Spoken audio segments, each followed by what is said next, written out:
നമസ്കാരം. എല്ലാ മന്യപ്രേക്ഷകർക്കും നമ്മുടെ ചാനലിലേക്ക് സ്നേഹം നിറഞ്ഞ ഹൃദയം നിറഞ്ഞ സ്വാഗതം. നമ്മളിവിടെ പറയാൻ പോകുന്ന വിഷയം ഒരുപാട് പേരുടെ ജാതകങ്ങൾ പരിശോധിച്ചു തരും, ഒരുപാട് ജ്യോതിഷ പുസ്തകങ്ങൾ പഠിച്ചതിന്റെ ഒരു വെളിച്ചത്തിലും മഹാഗുരുക്കന്മാരിൽ നിന്നും കിട്ടിയ അറിവുകളുടെ വെളിച്ചത്തിലും ഒരു പ്രധാനപ്പെട്ട ഒരു വീഡിയോ ഇവിടെ ചെയ്യുന്നു. ഞാൻ ആ ഒരു വിഷയം അത് ചെയ്യണ്ട എന്ന് കരുതിയാണ്. എന്നാൽ പല അമ്മമാരും നമ്മുടെ അടുത്ത് വന്ന് കരഞ്ഞ് കാര്യങ്ങൾ പറയുമ്പോൾ അത് ചെയ്യേണ്ടതായിട്ട് എനിക്ക് തോന്നി. അപ്പൊ അതുകൊണ്ടൊരു വിഷയമായിട്ട് നമ്മൾ ചെയ്യാന്ന് കരുതി. ഇത് ആരെയും അവമാനിക്കാൻ, അല്ലെ ആരെയും കളിയാക്കാനോ കൊച്ചാക്കാനോ ഒന്നുമല്ല.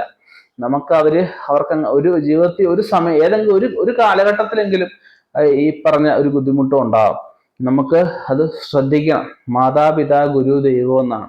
നമ്മൾ ആദ്യം കാണുന്ന എപ്പോഴും മാതാവിനെയാണ്. മാതാവ് പിതാവിനെ കാട്ടിക്കൊടുക്കും, പിതാവ് ഗുരുവിനെ കാട്ടിക്കൊടുക്കും. ഉത്തമനായ ഗുരുവാണ് ഈശ്വരനെ, ഭഗവാനെ കാട്ടിക്കൊടുക്കുന്നത്. മാതാപിതാക്കളെ വിഷമിപ്പിച്ചു കഴിഞ്ഞാൽ ഒരു കാലത്തും ഗതി പിടിക്കത്തില്ല എന്നൊരു സത്യമാണത്. അത് പലരുടെ അനുഭവത്തിൽ നമുക്ക് മനസ്സിലാക്കുന്ന ഒരു കാര്യമാണ്. അപ്പം നമുക്ക് ഇതിനകത്ത് പറയുന്ന വെച്ചാൽ മക്കളാൽ ജീവിതത്തിൽ വിഷമിക്കപ്പെടേണ്ട ഒരു 9 നക്ഷത്രക്കാർ, മക്കളാൽ ജീവിതത്തിൽ ഒരു സമയത്തെങ്കിലും വിഷമ അനുഭവിക്കുന്ന, വിഷമാവസ്ഥയിലേക്ക് തരണം ചെയ്തു പോകുന്ന 9 നക്ഷത്രക്കാരെ പറ്റിയാണ്. അപ്പം ഈ നക്ഷത്രത്തിൽപ്പെട്ടവര് മക്കളാൽ കുറച്ച് ബുദ്ധിമുട്ടുകളൊക്കെ ഉണ്ടാവും.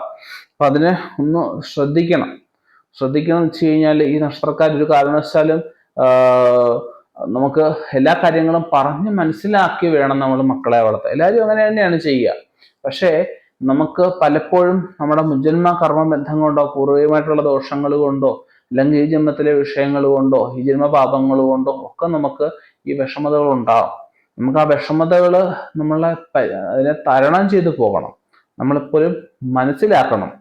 നമ്മളത് ഉൾക്കൊള്ള നമുക്ക് പ്രവർത്തിച്ചു കഴിഞ്ഞാൽ, മക്കളെ കാര്യങ്ങൾ പറഞ്ഞ് മനസ്സിലാക്കി കഴിഞ്ഞു കഴിഞ്ഞാൽ, അതിനോടൊപ്പം ഞാൻ ഈ അവസാനം കുറച്ച് വഴിപാടുകൾ പറയുന്നുണ്ട്. അത് ചെയ്തു കഴിഞ്ഞാൽ തീർച്ചയായിട്ടും ആ വിഷമത അവസ്ഥകൾ മാറ്റിയെടുക്കാൻ നമുക്ക് പറ്റും. ഒന്നാമത് പറയുന്നത് തിരുവാതിര നക്ഷത്രമാണ്. രണ്ടാമത് തൃക്കേട്ട നക്ഷത്രം. മൂന്നാമത് കാർത്തിക നക്ഷത്രം. നാലാമത് അവിട്ട നക്ഷത്രം. അഞ്ചാമത് ആയില്യ നക്ഷത്രം. ആറാമത് ചോതി നക്ഷത്രം. ഏഴാമത് ചതയൻ നക്ഷത്രം. എട്ടാമത് ഭരണി നക്ഷത്രം. ഒൻപതാമത് നമുക്ക് മൂല നക്ഷത്രം. ഈ 9 നക്ഷത്രക്കാരെ പറ്റിയാണ് ഞാനിവിടെ പറഞ്ഞേക്കുന്നത്. 9 നക്ഷത്രക്കാര് മാത്രമാണോ? ഒരിക്കലും ആയില്ല. ഇതിൽ കൂടുതൽ നക്ഷത്രങ്ങൾ ഉണ്ടാവും. ഞാൻ പറഞ്ഞില്ല, ഇത് പൊതുവേ പറയുന്ന ഫലങ്ങളാണ്. ഇതിൽ നിങ്ങൾക്കൊരു 100% ഒരു വിശ്വാസം, 100% ഒരു ഇതിനകത്തൊരു തൃപ്തി വരണം എന്നുണ്ടെങ്കിൽ നിങ്ങളുടെ ജാതകം കൂടി പരിശോധിക്കണം. ജാതകം കൂടി പരിശോധിച്ചിട്ട് ജാതകത്തിൽ എന്തുകൊണ്ട് നമുക്കിങ്ങനെ ഉണ്ടാവുന്നു, ഇങ്ങനെ ഒരു യോഗം ഉണ്ടോ എന്നും കൂടെ നമുക്ക് നോക്കണം. നാൾഫലത്തിൽ 100% ഒരു ഉറപ്പ് നമുക്ക് പറയാനാവില്ല. ഞാൻ പറഞ്ഞില്ല, പല ജാതകങ്ങൾ പരിശോധിച്ച് പല ജാതകത്തിലും ഈ നക്ഷത്രക്കാർ ബുദ്ധിമുട്ടുകൾ കണ്ടിട്ടുണ്ട്.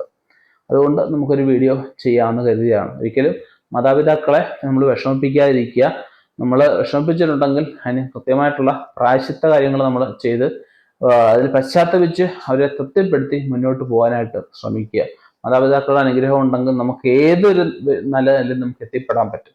ഒരു അനുഗ്രഹം ഇല്ല എങ്കിൽ എത്ര വലിയ നിലയിൽ എത്തിപ്പെട്ടും എന്തൊക്കെ നമ്മൾ വെട്ടിപ്പിടിച്ചിട്ടും അതൊന്നും ഒന്നുമല്ല എന്നൊരവസ്ഥ മനസ്സിലാവും. ആ ഒരു കാലത്ത് മനസ്സിലാവുന്ന ഒരു കാര്യമാണ്.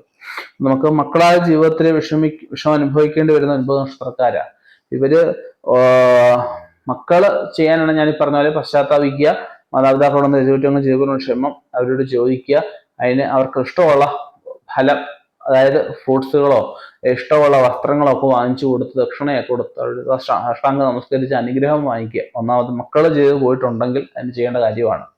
മാതാപിതാക്കൾക്ക് ഇങ്ങനെ ഉണ്ടായിട്ടില്ല, അല്ലെങ്കിൽ ഇപ്പൊ ഉണ്ടായിക്കൊണ്ടിരിക്കുന്നു, അല്ലെങ്കിൽ ഉണ്ടായിക്കൊണ്ടിരിക്കുന്ന അവസ്ഥ വ്യത്യാസങ്ങൾ ഉണ്ടാവണം എന്നുള്ളവരാണെങ്കിൽ തീർച്ചയായിട്ടും അച്ഛൻ്റെ അല്ലെ അമ്മയുടെ മക്കളുടെയൊക്കെ പേരിൽ നിന്നാണെങ്കിലും കുടുംബാർച്ചന ഒരു വർഷത്തേക്ക് അടുത്തുള്ള ദേശാധിപത്യ ക്ഷേത്രത്തില് ഐകമത്യ മന്ത്രം കൊണ്ട് കുടുംബാർച്ചന ചെയ്യുക. കുടുംബക്ഷേത്രത്തിലും അതുപോലെ തന്നെ നമുക്ക് ഇഷ്ടദേവതാ ക്ഷേത്രങ്ങളിലും ഒരു 3 മാസമെങ്കിലും, മലയാള മാസത്തില് ആദ്യത്തെ അല്ലെ അവസാനത്തെ ഞായറാഴ്ച ദർശനം, നമ്മുടെ ശക്തി വെക്കുന്ന വഴിപാട് നമ്മൾ അവിടെ ചെയ്യുക.